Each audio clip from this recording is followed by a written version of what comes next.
é o seguinte, o Schola, essa informação foi trazida pela primeira mão pelo companheiro Guilherme Flazoeiro, né? Foi negociado com o Dinamo de Kiev num modelo de negociação do qual eu não sou muito fã, tá, pessoal? Assim, eu confesso que eu não sou muito chegado nesse modelo de negociação, a gente vai falar mais sobre isso, tá? Eu vou explicar o porquê da minha crítica que eu faço aí a esse tipo de negociação.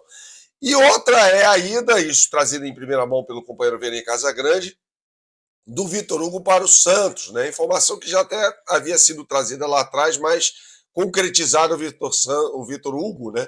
Sendo emprestado ao time do Santos. A janela fecha no próximo dia 2, ou seja, na próxima terça-feira, e aí a negociação é essa boa. Eu tentei apurar até quanto o Flamengo vai receber por este empréstimo, né? Mas não obtive resposta até o momento em que eu gravo este vídeo. E muita gente nesta sexta-feira estava oriçada aí por conta de uma possível vinda do Marcos Leonardo do Flamengo, Paquetá. Gente, não tem nada, tá? Isso aí eu apurei mais cedo nesta sexta-feira também. Não tem absolutamente nada, nenhuma negociação em andamento, pelo menos até o momento em que este vídeo está sendo gravado, na noite desta sexta-feira, sobre Paquetá e Marcos Leonardo. Tá? O Marcos Leonardo, inclusive, é um centroavante que era do Santos, está no Al Hilal, né? Foi jogar no Benfica, depois foi contratado pelo Al Hilal da Arábia Saudita, quando o Jorge Jesus ainda era o técnico, né? E ele estoura o limite, né, de idade, né, para ser um dos 3 jogadores que não precisam estar na cota dos 8 estrangeiros do time saudita, né? Então ele não vai ficar, ele provavelmente não vai ficar na equipe, né? O técnico agora é o Simone Inzaghi, italiano, então ele deve ser liberado. Mas até esse momento, repito, se houver uma reviravolta, tal, a gente traz essa informação, mas até o momento não tem nada de Marcos Leonardo no Flamengo, assim como o Paquetá também, tá? A pessoa esqueça. Aliás, o West Ham tá bem mal no campeonato inglês, tomou uma goleada de 5 para o Chelsea, com o gol do Paquetá, foi 5-1, o gol do West Ham foi marcado pelo Paquetá, foi o gol do 1-0, e tinha tomado de 3 do Sunderland, né? Então me parece claro que o West Ham, nessa temporada, vai brigar para não cair, o Paquetá está nesse contexto. Então é esse o noticiário do mercado da bola do Flamengo nesta sexta-feira, tá? E aí eu vou falar o porquê de não ter curtido muito esse modelo de negociação do Flamengo com o Schola, né? Porque ele vai para o Dinamo de Kiev, de acordo com essa informação, publicada em primeira mão pelo Guilherme Flazoeiro, que ele vai, assim, sem custo para o time ucraniano, né?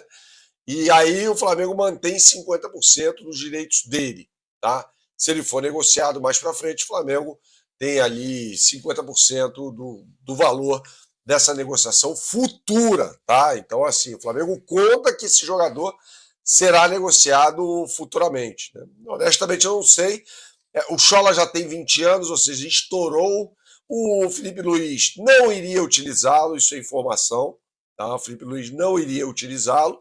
Então, assim, o Flamengo negocia um jogador para que venha a faturar, como eu disse, uma futura transação, né? Me parece, assim, eu acho que o Flamengo poderia tentar abocanhar aí um valor, mas aí também o clube ucraniano, no caso o Dinamo de Kiev, vai olhar e falar, peraí, esse cara não é nem utilizado por vocês, para que eu vou pagar uma grana por ele, né? Então tem esse ponto também, né? Eu faço a crítica, mas também esse deve ser o ponto, né? Não conversei com ninguém do Flamengo sobre essa negociação, nesse aspecto, né? Fato é que o Schola até entrou no jogo do sábado passado contra o Barcelona, né? E o Flamengo melhorou depois que ele entrou na partida, naquela final da Copa do Mundo de Clubes, né, do Campeonato Mundial de Clubes, melhor dizendo, sub-20, em que o Flamengo é campeão nos pênaltis diante de um time do Barcelona que era bem superior ao time do Flamengo. Foi praticamente um milagre que aconteceu no Maracanã. Muito desse título está na conta, inclusive, do Léo Nanete. Esse não sai, esse tem uma multa superior a 400 milhões de reais, inclusive. Aí foi uma bela sacada do Flamengo, né?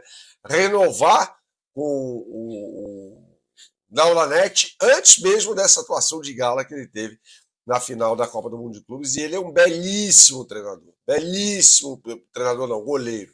Ótimo goleiro, acho que é assim, reserva para muitos anos aí do Rossi, né, para os próximos anos, no médio, curto, médio prazo, e depois goleiro para ser titular do Flamengo, tem muito potencial. A gente está falando aqui de um pequeno fenômeno. Então o Scholler entrou naquela partida, ajuda a mudar o jogo, mas assim, estourando, né, cara?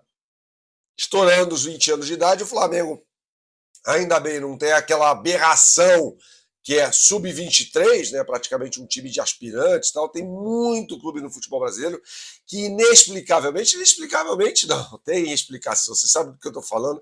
Deixa aqui nos comentários neste vídeo, né? E os caras têm lá o sub-23. Eu não sei por quê, né? Porque não adianta absolutamente nada. O Flamengo, felizmente, não está nessa marca furada. Então, quando o jogador estoura a idade ali dos 20 anos, ele vai ter que ir embora, vai ter que ser aproveitado no time de cima, né? E sobre o Vitor Hugo, se tem um cara que não pode reclamar das várias oportunidades que teve no Flamengo, é esse jogador. É esse jogador, né? Teve muita oportunidade com o Felipe Luiz. Muita oportunidade. Treinando, evidentemente, né? E lá atrás, teve com o Dorival e tal, o Sampaoli, foi um jogador que nunca pegou no breu. Nunca pegou no breu. Então, assim, eu não consigo olhar para essa negociação. Vai ser emprestado no Santos. Primeiro, o Flamengo não está reforçando o rival. Santos, nesse Campeonato Brasileiro, não é rival do Flamengo e certamente no empréstimo, até o final do ano que vem, o Flamengo vai meter uma cláusula lá que o Santos, se quiser colocar o Vitor Hugo para jogar pelo Campeonato Brasileiro, o jogo vai ser no Maracanã, vai ter que pagar uma grana, né, para o Flamengo. Então, o Santos é um clube que não vive um bom momento financeiro, a exemplo de outros clubes de São Paulo, a exceção do Palmeiras. Então, evidentemente, me parece que não vai pagar uma grana para ter o Vitor Hugo justamente contra o Flamengo, né? Um pedido até do técnico Juan Pablo Vojvoda, embora essa negociação tenha começado antes mesmo de o Vojvoda chegar ao time do Santos, né? Essa já é uma negociação que vem se arrastando há um tempinho e nesse momento, de acordo até com o companheiro Vene Casagrande, está sacramentada. Repito, não tive ainda, mandei mensagem, mas não obtive resposta sobre valores dessa